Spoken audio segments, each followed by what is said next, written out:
tahun 1097. Jewelry Bondai masih belum lahir? Banyak pengungkapan sekaligus misteri baru terkait masa lalu Kuma di OnePage 1097 ini. Seperti apa? Yuk simak ulasan lengkapnya dalam pembahasan OnePage 1097 berikut ini. 1. Tidak terjadi apa-apa versi Kuma. Di awal OnePage tahun 1097 kita diperlihatkan bagaimana keseharian Kuma sebagai pendeta di gereja kerajaan Sorbet. Tampak di bagian ini, Kuma menggunakan kekuatannya untuk menyerap rasa sakit dari orang-orang tua dari bagian selatan kerajaan Sorbet yang cenderung terabaikan. Adegan Kuma menyerap rasa sakit ini juga serupa dengan adegan terkenal Zoro di Thriller Bar yang menyerap rasa sakit Luffy. Menariknya, bagian ini juga menegaskan bahwa apapun yang dipentalkan keluar oleh Kuma dengan kekuatannya akan kembali pada pemilik asalnya jika dibiarkan begitu saja. Artinya, Kuma memang harus menyerap rasa sakit tersebut ke dalam dirinya jika ia tak ingin para lansia di kerajaan Sorbet terluka. 2. Bagaimana dengan memori Kuma di Egghead? Salah satu hal yang menjadi pertanyaan ketika melihat efek kekuatan Nikyuu Naomi di bab ini adalah tentang memori Kuma yang tampak dilindungi di Pulau Egghead. Jika apapun yang dipentalkan Kuma keluar akan kembali pada pemilik aslinya, kenapa memori Kuma bisa dikurung di Egghead dan tidak berbalik ke Kuma? Apa yang membuat memori Kuma tertahan? Ada yang mengatakan bahwa memori Kuma tertahan karena sebenarnya itu bukan memori Kuma, melainkan memori Gini yang kini sudah tiada, sehingga memori tersebut tak punya tempat untuk kembali. Hal ini didukung dengan adegan Bondai yang melihat memori Kuma dari sudut pandang orang ketiga. Menurut teori ini, Bondai melihat memori Kuma seperti itu, karena memang itu bukanlah sudut pandang Kuma tapi sudut pandang Geni. Tapi ada juga yang berpendapat bahwa memori Kuma tidak kembali sekadar karena ada semacam pemblokir yang menghalangi memori Kuma untuk kembali. Entah apa. 3. Monkey D. Dragon, mantan angkatan laut. Sebuah teori yang sudah lama digaungkan di antara penggemar akhirnya terkonfirmasi. Monkey D. Dragon dulunya adalah bagian dari angkatan laut. Tapi jika melihat usia Dragon, saat itu kemungkinan besar Dragon belum berada di posisi yang terlalu tinggi, apalagi mengingat ayahnya, Monkey D. Garp, masih cukup aktif saat itu. Sayangnya, kita belum tahu apa sebenarnya yang terjadi pada Monkey D. Dragon, sampai ia memutuskan untuk keluar dari angkatan laut, mengingat pengungkapan fakta baru ini juga hanya melalui satu kalimat. 4.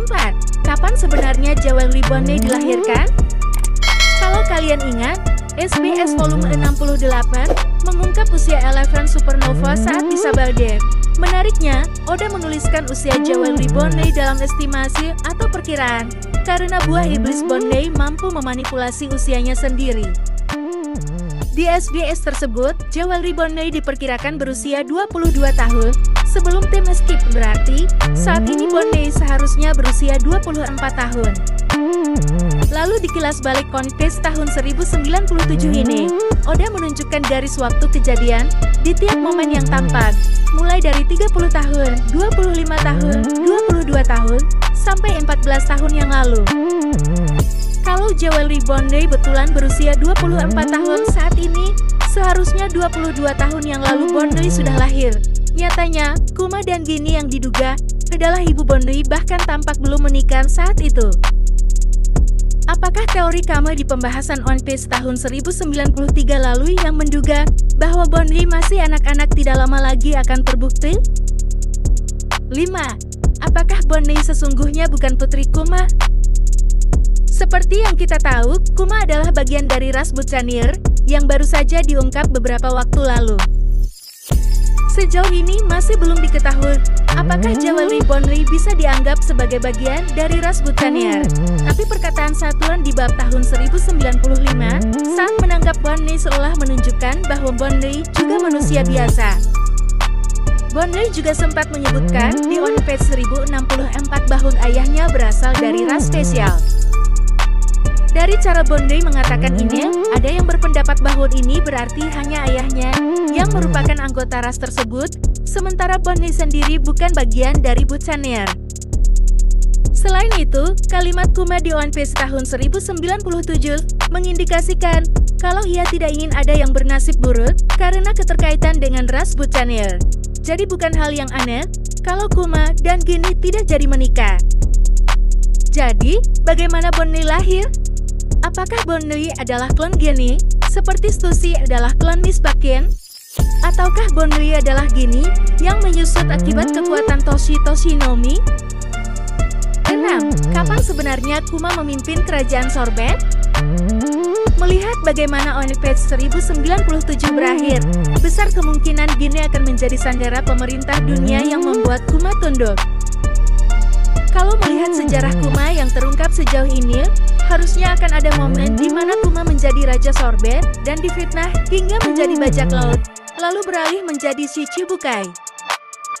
Lalu melihat bagaimana gambaran Jewelry Bonney sebagai anak-anak di SBS volume 64, ada petunjuk bahwa Bonney sempat hidup dalam kekurangan, sehingga baju yang ia kenakan penuh tambalan.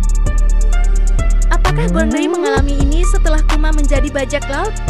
Apa yang sebenarnya terjadi pada Kuma setelah Ginny tertangkap?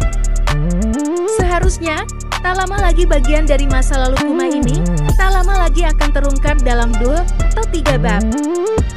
Kalau menurut kalian, BGIM Aina, jika ada tanggapan atau teori sendiri terkait One Piece tahun 1097 ini, coba tuliskan di kolom komentar di bawah ini ya.